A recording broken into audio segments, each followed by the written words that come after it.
사도신경으로 신앙 고백 드립니다. 나는 전능하신 아버지 하나님 천지의 창조주를 믿습니다. 나는 그의 유일하신 아들 우리 주 예수 그리스도를 믿습니다. 그는 성령으로 잉태되어 동정녀 마리아에게서 나시고 본디오 빌라도에게 고난을 받아 십자가에 못 박혀 죽으시고 장사된 지 사흘 만에 죽은 자 가운데서 다시 살아나셨으며 하늘에 오르시어 전능하신 아버지 하나님 우편에 앉아 계시다가 거기로부터 살아있는 자와 죽은 자를 심판하러 오십니다. 나는 성령을 믿으며 거룩한 공교회와 성도의 교제와 죄를 용서받는 것과 몸의 부활과 영생을 믿습니다. 아멘.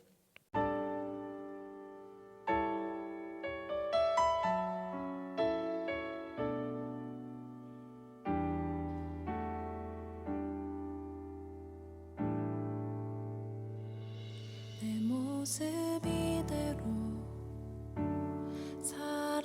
사랑하시네. 연약함 그대로 사랑하시네. 나의 모든 발걸음 주가 하시나니 날 인도하소서. 내 모습 이대로 사랑하시네. 연약함 그대로 사랑하시네. 나의 모든 발걸음 주가 하시나니 날 인도하소서. 주의 날개 아래 거하는 것 주의 임재 안에 거하는 것 나의 가장 큰 소망 나의 가장 큰 은혜 주와 함께 동행하느니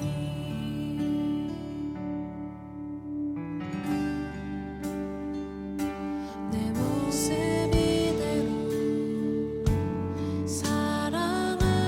사랑하시네. 연약함 그대로 사랑하시네. 나의 모든 발걸음 주가 하시나니 날 인도하소서. 주의 날개 아래 거하는 것 주의 임재 안에 거하는 것 나의 가장 큰 소망 나의 가장 큰 은혜 주와 함께 동행하느니 주의 날개 아래 거하는 것 주의 임재 안에 거하는 것 나의 가장 큰 소망 나의 가장 큰 은혜 주와 함께 동행하느니. 사랑이 많으신 하나님, 한 주간 별탈 없이 건강하게 지낼 수 있게 하심에 감사드립니다. 비록 코로나 때문에 영상으로 예배를 드리지만 이런 상황에서도 하나님을 믿게 하심에 감사드립니다. 날씨가 추워지고 있는데 모두가 건강하게 겨울을 날 수 있도록 해주세요.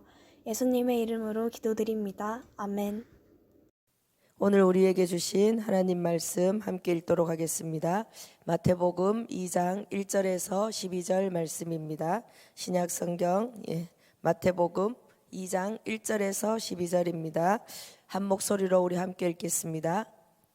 헤로드 왕 때에 예수께서 유대 베들레헴에서 나심에 동방으로부터 박사들이 예루살렘에 이르러 말하되 유대인의 왕으로 나시니가 어디 계시냐? 우리가 동방에서 그의 별을 보고 그에게 경배하러 왔노라 하니 헤롯 왕과 온 예루살렘이 듣고 소동한지라. 왕이 모든 대제사장과 백성의 서기관들을 모아 그리스도가 어디서 나겠느냐 물으니 이르되 유대 베들레헴이오니 이는 선지자로 이렇게 기록된 바. 또 유대 땅 베들레헴아 너는 유대 고을 중에서 가장 작지 아니하도다. 내게서 한 다스리는 자가 나와서 내 백성 이스라엘의 목자가 되리라 하였음이니이다. 이에 헤롯이 가만히 박사들을 불러 별이 나타난 때를 자세히 묻고 베들레헴으로 보내며 이르되 가서 아기에 대하여 자세히 알아보고 찾거든 내게 고하여 나도 가서 그에게 경배하게 하라. 박사들이 왕의 말을 듣고 갈새 동방에서 보던 그 별이 문득 앞서 인도하여 가다가 아기 있는 곳 위에 머물러 서 있는지라. 그들이 별을 보고 매우 크게 기뻐하더라. 집에 들어가 아기와 그의 어머니 마리아가 함께 있는 것을 보고 엎드려 아기께 경배하고 보배합을 열어 황금과 유향과 모략을 예물로 드리니라. 그들은 꿈에 헤롯에게로 돌아가지 말라 지시하심을 받아 다른 길로 고국에 돌아가니라. 아멘. 하나님의 말씀입니다. 오늘 중고등부 우리 친구들과 함께 나눌 말씀의 제목은 동방의 박사들입니다. 동방의 박사들을 하나님께서 또 이스라엘 백성들에게 보내시고 아기 예수님의 나심을 그렇게 알리도록 하신 하나님의 그 마음을 오늘 우리 함께 나누도록 하겠습니다. 신약 성경에서 보면 예수님이 누구신지에 대해서 기록한 복음서가 있습니다. 그것을 복음서, 또 복음서는 4가지입니다. 마태, 마가, 누가, 요한복음입니다. 마태, 마가, 누가는 예수님의 생애를 같은 시각으로 바라보고 기록하였기에 이를 공관복음서라고 부르기도 합니다. 그리고 요한복음은 공관복음서와는 다른 시각으로 하나님의 아들 예수 그리스도에 대해서 기록한 복음서입니다. 그러나 네 복음서 모두 예수님이 누구신지에 대해서 그렇게 우리들에게 가르쳐주고 있습니다. 4복음서 가운데 아기 예수님의 탄생 이야기는 마태와 누가복음에만 나옵니다. 지난 2주 동안 우리는 누가복음에 있는 예수님의 탄생 이야기를 나누었습니다. 천사 가브리엘이 요셉과 정혼한 처녀 마리아에게 또 한밤중에 양떼를 치는 목자들에게 찾아와서 자기 백성을 죄에서 구원할 구주의 나심을 증거했습니다. 그 천사의 소식을 하나님의 말씀으로 듣고 말씀대로 이루어지기를 소원한 마리아의 순종과 또 힘든 상황의 변화보다 하나님께 영광이요 땅의 평화를 먼저 노래한 목자들의 기쁨이 우리 모두에게 우리 가운데 충만하기를 소망합니다. 누가복음은 이방인들을 대상으로 그렇게 기록된 책이며 마태복음은 유대인을 대상으로 기록된 책입니다. 오늘 마태복음 1장에서는 요셉에게 천사가 나타나서 예수의 탄생을 알려주고 또 오늘 우리가 읽은 본문은 동방에서 별을 연구하던 박사들에게 자연의 현상을 통하여 큰 별, 왕의 별을 인식하고 경배한 사실을 기록하고 있습니다. 하나님은 이방의 박사들을 또 사용하셔서 오늘 구주 예수님의 탄생을 간접적으로 유대인들에게 알려주고 있습니다. 2장 1절 말씀입니다. 헤롯 왕 때에 예수께서 유대 베들레헴에서 나심에 동방으로부터 박사들이 예루살렘에 이르러 말하되 유대인의 왕으로 나시니가 어디 계시냐? 우리가 동방에서 그의 별을 보고 그에게 경배하러 왔노라 하니, 동방 박사라는 이름에서 우리가 알 수 있듯이 이들의 출발지는 다른 나라 이방입니다. 구체적으로 어느 나라에서 왔다는 기록은 없지만 성경학자들은 당시 아라비아나 페르시아 아니면 바벨론에 거주하는 점성술사라고 그렇게 추정하고 있습니다. 박사들은 하나님이 펼쳐놓은 자연현상을 자신들이 가지고 있는 그런 천문학적인 지식과 연결하여 바라보았고, 이 자연현상을 통한 그 하나님의 보여주심을 무시하지 않고 그렇게 먼 곳에서 왕의 별을 찾아서 예루살렘 성까지 그렇게 나온 사람들입니다. 2장 3절 4절 말씀입니다. 헤롯 왕과 온 예루살렘이 듣고 소동한지라. 왕이 모든 대제사장과 백성의 서기관들을 모아 그리스도가 어디서 나겠느냐 그렇게 묻고 있습니다.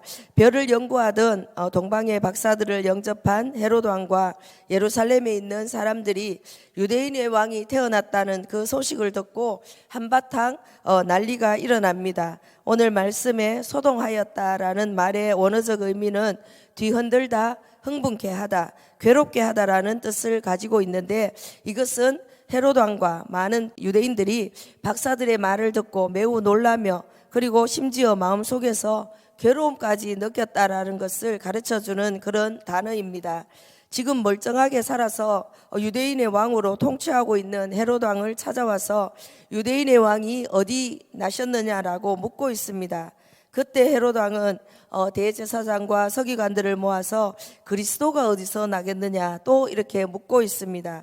오늘 우리가 이 말씀을 읽다 보면 그것을 알 수 있는데, 여기서 유대인의 왕이라는 것은 마치 다윗의 자손이라고 하면 유대인들 사이에는 모두가 기다리고 기다리던 메시아를 그렇게 의미했던 것처럼, 이방인들 사이에서는 유대인의 왕 메시아를 그렇게 가르치는 별칭이었다는 것입니다. 그래서 동방 박사들이 유대인의 왕이 어디 계시냐 이렇게 물었을 때 헤롯 왕은 그리스도가 어디서 나겠느냐 이렇게 성경학자들에게 묻고 있는 대목입니다. 5절 6절 또 우리가 함께 읽겠습니다.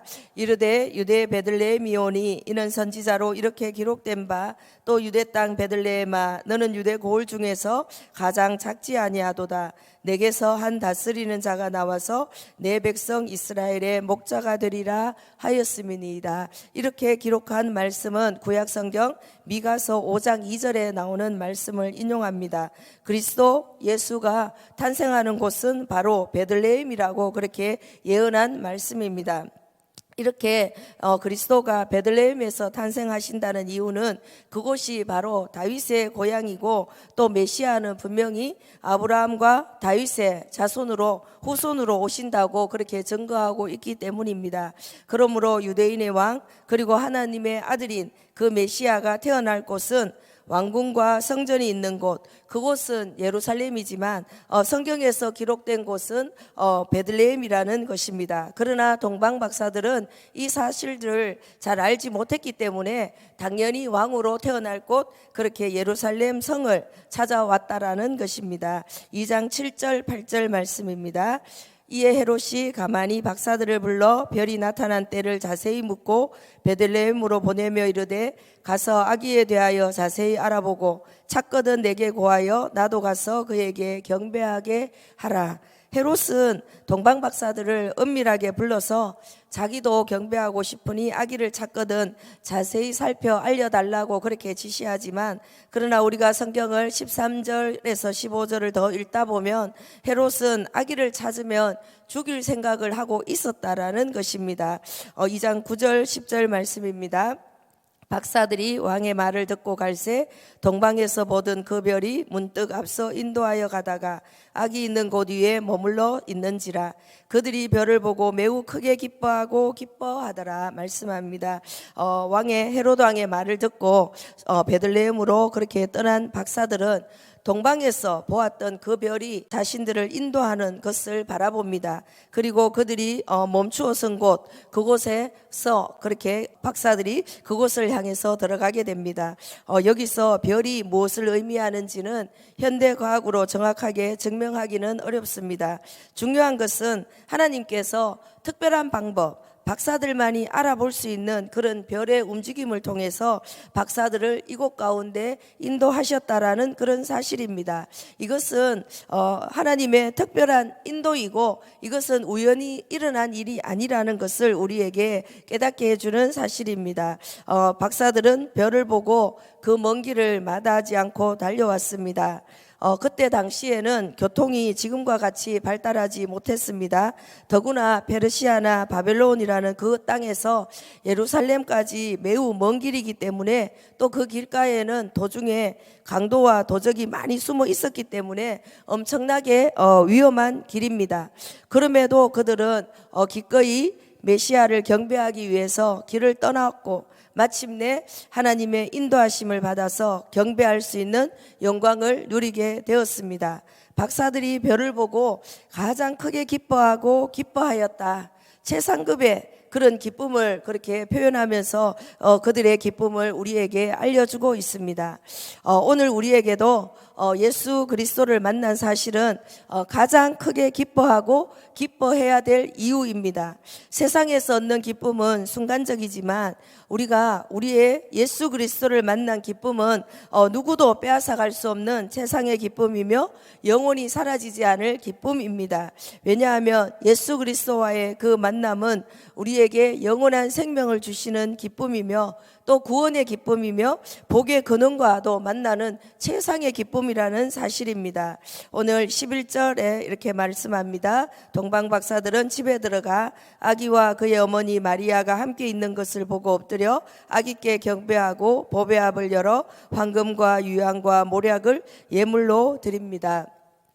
아기 예수가 있는 집에 도착한 그런 박사들은 경배하고 자신들이 가지고 온 황금과 유향과 모략을 예물로 드립니다. 우리 PPT 한번 볼까요?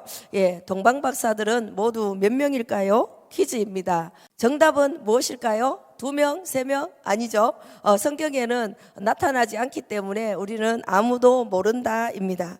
그러나 우리는 알 수 있는 것이 선물의 종류가 황금, 유향, 모략이기 때문에 3명이 아닐까 그렇게 추측하고 있습니다. 그러나 어떤 그림에는 경배하는 사람들이 5명, 4명이기도 합니다. 왜냐하면 3명이 가지만 또 다른 식솔들을 데리고 갔다라고 추측할 수가 있습니다. 우리가 또 이 가운데 변하지 않는 것은 선물의 개수이고 선물의 내용이기 때문에 선물이 3가지이기 때문에 3명이 아닐까 그렇게 추측합니다. 오늘 처음 드렸던 유향이라는 선물에 대해서 알아봅니다.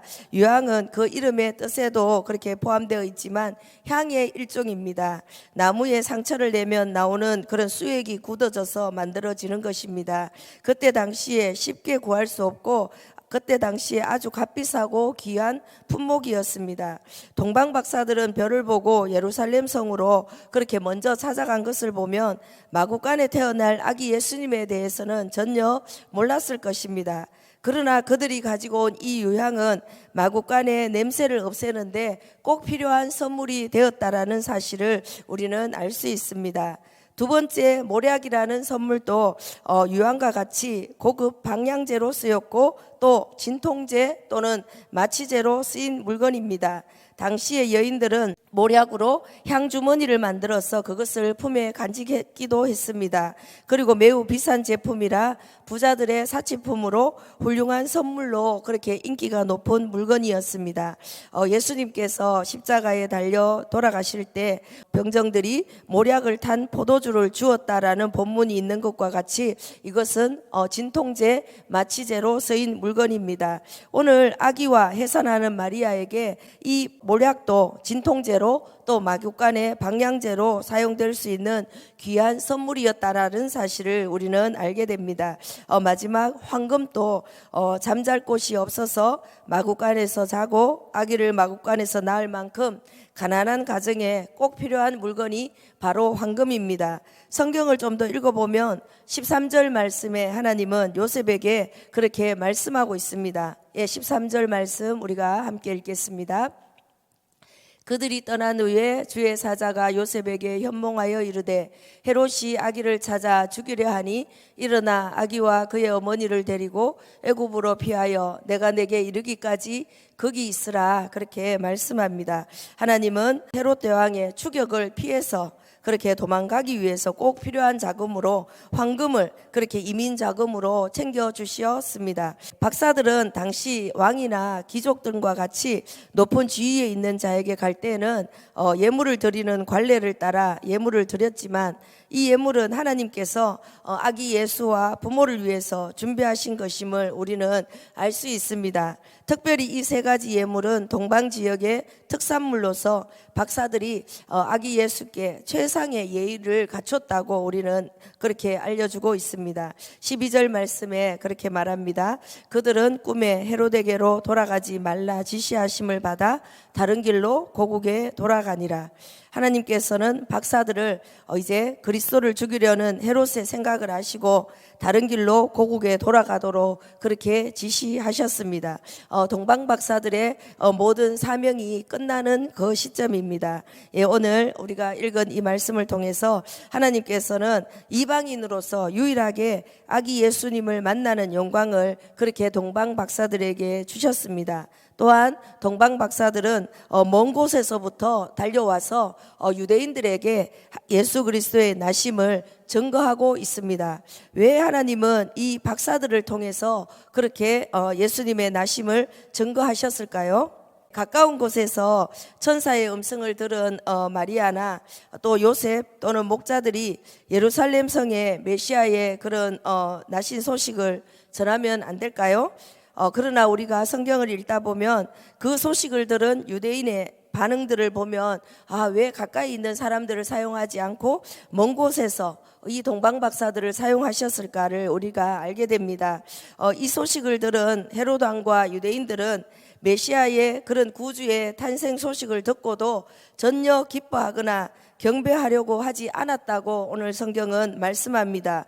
헤롯 왕은 심지어 그 구원자를 제거하려고 죽이려고까지 했다라는 사실입니다.